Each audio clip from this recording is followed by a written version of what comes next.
c'était assez frappant d'observer que les grossistes, dans le grand public, et y compris du point de vue des décideurs publics, sont perçus comme une myriade d'acteurs similaires.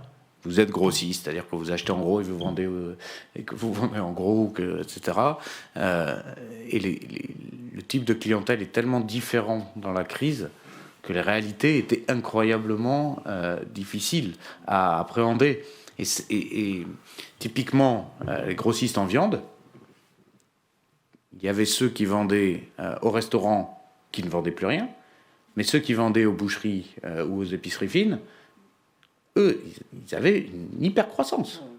Une hyper-croissance, parce que vous vous souvenez, en premier confinement, tout le monde allait du coup chercher dans les boucheries du coin et n'allait plus au restaurant.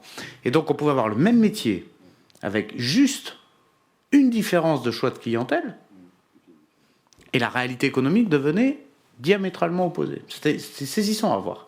Et donc c'est pour ça que quand les gens demandent pourquoi est-ce que vous avez fait des critères de chute de chiffre d'affaires, ça fait des effets de seuil, c'est lourdingue, etc. Je dis, ben, prenez cet exemple-là.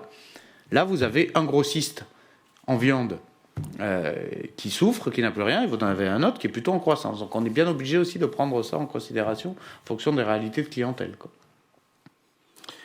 Non, tout à fait.